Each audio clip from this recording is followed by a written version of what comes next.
we're continuing our series breaking down every single schedule for teams in the SEC, and we move on over to Kentucky. Start off the year with Toledo, then welcoming in Ole Miss for the rematch of Week 5, Eastern Michigan in Week 3.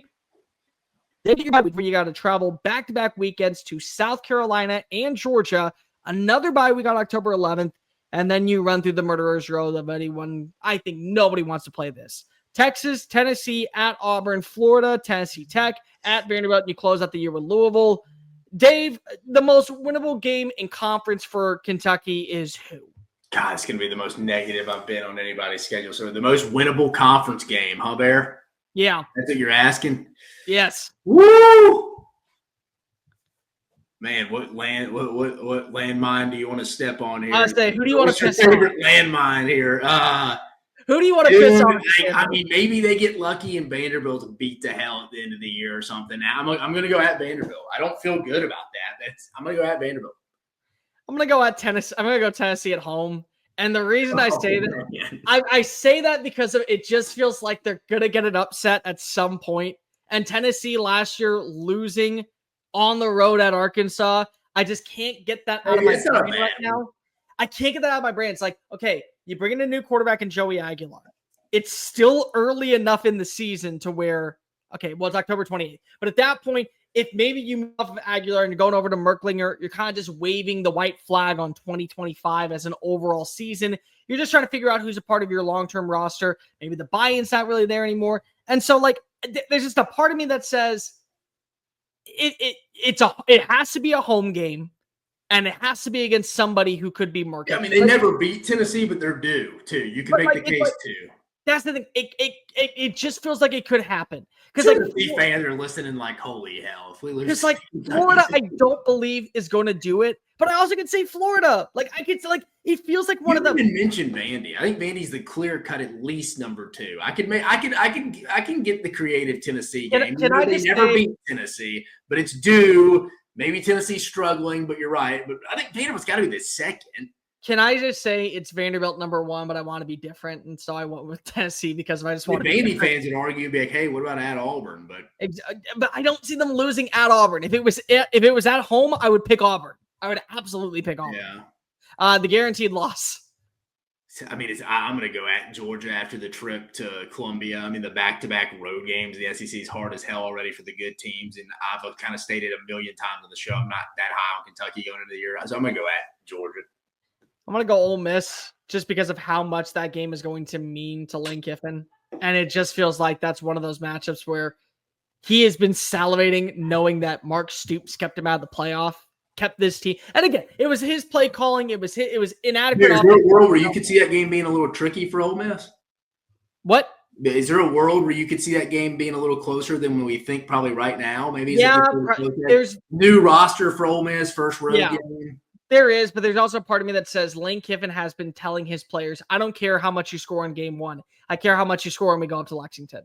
Like, there's and I don't mean to rain on the big blue parade right here. But, folks, it's not out of the realm, I'm telling you, that the Cats could roll into their SEC opener 0-1. The Toledo Rockets got an SEC. They're trying to get back-to-back wins SEC in the wins. SEC. Okay, at this point, if Jason Candle does not get a head coaching job at a P4 program after beating 2 SEC teams, either he just wants to stay with Toledo or something is wrong in college football. Because you don't beat 2 SEC teams with Toledo and then not get a Power 4 job. Yeah, I don't care how bad those SEC teams are. Yeah, you're right. Must-win games. Ooh, that's a good. You say games plural? Games. All right, so 3. Okay, I'll give you an out. You can pick one non-con game. No, so I can pick one non-con, one conference. Yeah. You can pick non-con, dude. It's got to be Toledo, dude. You get off to an 0-1 start right there, and that game does scare me a little bit if I'm them. So I'm gonna go Toledo non-conference. Must-win conference game. If South Carolina was at home, I would go there. But you got to think motivation too, Bear. I mean, it's like, all right, yeah, Ole Miss, they don't have to win that. At South Carolina, it's going to be tough. They don't have to win that. At Georgia, no one expects to win that. You get to Texas. But then at that point, dude, you're 0-4 in league play. People start to check out a little bit, and they give a damn factor in there. So it's like you can go deep in the year, but at that – Dude, I think they got to get one of these first 4 conference games, as hard as hell as that's going to be. I mean, they're not beating Georgia. They're not beating Texas for sure. I don't think they go on the road and beat South Carolina. Dude, I don't want to say their first 2. They got to start 2-0. That's unrealistic because I don't think they're going to be very good. Man, that's a hard question. That final must-win. You go, Bear. I'm coming back to mine. I think Tennessee Tech is the must-win game. I can stomach, depending on what I see from Toledo loss. I'm not saying it's a bad tone setter to the year. I'm not saying that's good, but I'm saying if you lose to Tennessee Tech, I don't know if there's a way that you could save Mark Stoops' job. Like, I genuinely don't. There's not a world to where I see him surviving with a loss like that. Vanderbilt's won because I think Vanderbilt this year, we got to give credit for what Clark Lee did last season, and I think that absolutely he has turned Vanderbilt into a respectable program in the SEC. If anything, there'll be a hard-fought program in the SEC, but it is a winnable game. It's a very, very winnable game. So I agree with you on that. And I don't know. Part of me just says do it with Louisville, and the reason I say, oh wait, but I can't choose a non-con game. It's crap. Yeah, you already picked a conference game. I'll go Ole Miss just because, hey. It's a new roster. It's a brand new quarterback. It's a bunch of new pieces coming on in. Game to you, conference what? I'm saying it's the must-win conference. Yeah, that in Vanderbilt, because if Vanderbilt could be a weaker team once again with all the pieces that they did lose, and they could have been a one-year wonder, and we could just be talking about Diego Pavia as that flash in the pan that doesn't exceed or come back for the encore and have a great year. And then Ole Miss is just a bunch of new pieces early on in the season. Like, you took Georgia that won the SEC to nearly overtime. And you found a way to mess it up because if you chose to trust your defense instead of go for it on 4th down. Here you go, Barry. Good question for you right here. I think we always underestimate when we're making our season predictions, like from a health perspective and I think from like a momentum. Sure. What does, in your opinion, for Kentucky to have a 6-win year, what's their record got to be heading into their first bye or their only bye, I should say? No, they have 2. Am I missing the other one? Can I not see it? They're trying to need Georgia. Oh, yeah. All right. Sorry. After their second bye, what's the record got to be? It sounds bad, but they got to be 4-1. They got to be 3-2. They could be fine. If they get Toledo, Eastern Michigan, and 1 of Ole Miss, South Carolina. Like, if they were 3-2 and their only loss was to 2 of Ole Miss, South Carolina, and Georgia, they'd be like. But to your point, what games outside of Tennessee Tech? It's a guarantee at that point. There's 4. That's the reason I say 4-1. Vanderbilt would have to be a must-win. I mean, that's a 5th.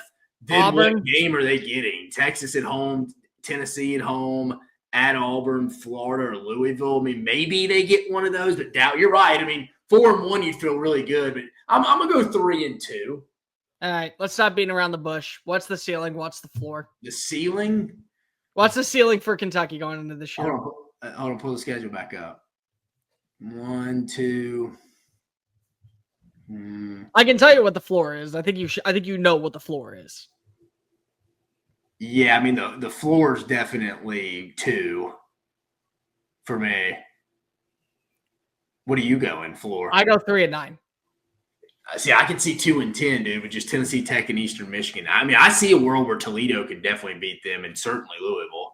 If you told me that it was middle of the season, I could see that kind of upset happening. I think that that's fair, Bear. I mean, you're right. To point of the season, to open up the year, they'll be as healthy as they've been. You're right. I mean, I agree with you. It sets up. I mean, because Mississippi State got Toledo what, Bear? Like 4th week? Week 5, week 4. You know what it was? It was the week after they went to Arizona State. Week 3. That was it. So that was a total trap cross country. You got back at 5 a.m. You're right. Opening up helps for sure. Yeah, week 1. All right. So I say 3-9. You say 2-10. What's the floor? I mean, yeah. What's the ceiling? Woo! We're being optimistic here, Bear. All right, I'm gonna give them 4 9. Be as optimistic as you can. 4 optimistic but realistic. 4. If they have a big year, they got to go 4-0 and non-con. And then, all right, there's another one. Let's see, and then, I think ceiling 7-5.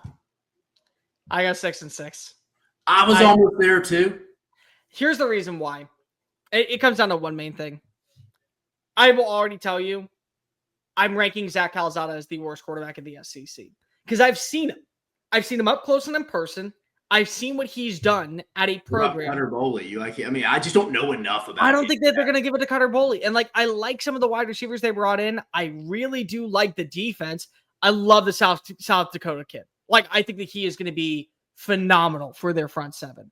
And I hope that they can retain him for another year. I do, because if I think that this is going to be that 1 year where Kentucky, with the schedule, with how much turnover they had, with losing Barry and Brown and Dane Key and what they lost at the running back position. Barry, tell me if I'm wrong too. Just has this weird taste of like Stoops is 1 foot out the door. I'm not saying he is. Right. Just has that taste. It's the least amount of momentum this program's had. And I'm going to finish Kentucky this way. I think I said ceiling 7-5, floor 2-10. I think they're going to be bad. I don't know how bad of a football team. I would like to, the way that I will describe Kentucky at the end of the year. Here's what I want to know. Are they competitive? That's what I want to see. Because there's a difference about going 4-8 and having a couple of crappy losses that just don't end well because of talent. And then there's 4-8 where we're getting blown out by 40. I mean, to be honest, too, Mayor, I mean, Kentucky fans aren't going to take too kindly if they roll into November 29th, and even if it's at Louisville, and like you said, you've quit and you get the brakes beat off of you. Are you playing against Louisville down by 7 and still making it a game? Yeah. Because I think that this is a year where you look at the quarterback position, you look at the offensive line, bringing all newcomers or guys you're bringing on in from smaller schools. You look at the defense, what you lost, and it's also the buy-in from Mark Stoops. Add that all together. Is that enough? But if he's 4-8 and the team is playing meaningful football and the team is giving a shit and it's actually going out there and trying to close out and they just lose, it's completely different than you're in the third quarter and you're saying, all right, Cutter Boley, you have to go win now because if Zach can't keep getting hit. Like, that's the difference.